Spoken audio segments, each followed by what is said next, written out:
ఓం శాంతి. ఈరోజు మార్చి 3వ తేదీ 2026. శివ్ బాబా వినిపించిన మురళి సారాంశము. మధురమైన పిల్లలు, మీరు జ్ఞానులు, యోగులు. రూప బసంత్. మీ నోటి నుండి సదా జ్ఞాన రత్నాలే వెలువడాలి. కొత్తవారు ఎప్పుడు వచ్చినా వారికి తండ్రి పరిచయం అనేది ఇవ్వండి అంటున్నారు బాబా. ప్రశ్న: మీ స్థితిని ఏకరసంగా తయారు చేసుకునే సాధనం ఏది? సమాధానం: సాంగత్యాన్ని సంభాలన చేసుకుంటే మీ స్థితి ఏకరసంగా తయారవుతుంది. సదా మంచి సేవాదారి విద్యార్థుల సాంగత్యంలో ఉండండి. జ్ఞానయోగాలు తప్ప ఏ ఇతర మాటలు మాట్లాడినా నోటి నుండి రత్నాలకు బదులు రాళ్ళు రువ్వుతూ ఉన్న వారి సాంగత్యం నుండి సదా హెచ్చరికగా జాగ్రత్తగా ఉండాలి అంటున్నారు బాబా. ఈరోజు పాట: రాత్రి ప్రయాణికుడా అలసిపోవద్దు. మంచిది. మధురాతి మధురమైన అపురూపమైన పిల్లలకు తల్లి తండ్రి బాప్దాదాల యొక్క ప్రియ స్మృతులు మరియు గుడ్ మార్నింగ్. ఆత్మిక తండ్రి ఆత్మిక పిల్లలకు నమస్తే. ఆత్మిక పిల్లలు ఆత్మిక తల్లి తండ్రికి ప్రియ స్మృతులు, గుడ్ మార్నింగ్ మరియు నమస్తే నమస్తే. ధారణ కొరకు ముఖ్యమైన సారం. మొదటి పాయింట్: వివేకవంతులై అందరికీ తండ్రి పరిచయం అనేది ఇవ్వాలి. నోటి ద్వారా రాళ్ళు రువ్వి డిస్సర్వీస్ చేయరాదు. జ్ఞానయోగాలు తప్ప ఇతర వేరే ఏది కూడా చర్చించరాదు అంటున్నారు బాబా.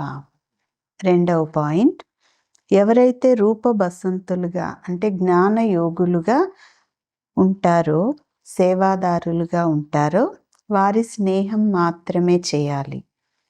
తప్పుడు మాటలు వినిపించే వారి స్నేహం చేయరాదు అంటున్నారు బాబా. ఈరోజు వరదానం: జ్ఞానము ద్వారా రావణుడి యొక్క బహురూపాలను తెలుసుకొని వాటి ఆకర్షణ నుండి ముక్తిగా ఉండేవారు ధైర్యశాలి భవ. వరదానం యొక్క వివరణ: ఏ పిల్లలైతే జ్ఞానం ద్వారా రావణుడి యొక్క బహురూపాలను మంచి రీతిగా తెలుసుకున్నారో వారి ముందుకు ఆ రావణుడు సమీపానికి కూడా రాలేరు. బంగారు రూపం లేక వజ్ర రూపాన్ని కూడా ధారణ చేసి వచ్చినా వారు రావణుడి యొక్క ఆకర్షణలోకి రారు. ఇటువంటి సత్యమైన సీతలుగా అయి గీత లోపలే ఉండు లక్ష్యం అనేది ఉంచుకొని ధైర్యశాలులుగా అవ్వండి. గీత లోపలే ఉండేటటువంటి లక్ష్యాన్ని ఉంచుకొని ధైర్యశాలులుగా అవ్వండి. అప్పుడు ఈ రావణుడి యొక్క సైన్యం యొక్క దాడి చేసేదానికి బదులుగా మీకు సహయోగిగా అయిపోతుంది.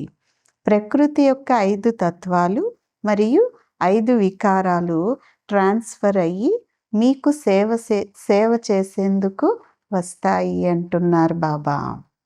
స్లోగన్: సేవలలో సఫలతను ప్రాప్తి చేసుకోవాలి అంటే నిర్మాణ చిత్తము అంటే నమ్రత యొక్క గుణం, ఈ విశేషతను ధారణ చేయండి అంటున్నారు బాబా. అవ్యక్త సూచన: నిశ్చయం యొక్క పునాదిని గట్టిగా చేసుకొని సదా నిర్భయంగా నిశ్చింతగా ఉండండి. విజయులుగా అయ్యేందుకు పునాది నిశ్చయము. పునాది పక్కాగా ఉంటే బిల్డింగ్ అనేది కదలదు, నిశ్చింతగా ఉంటారు.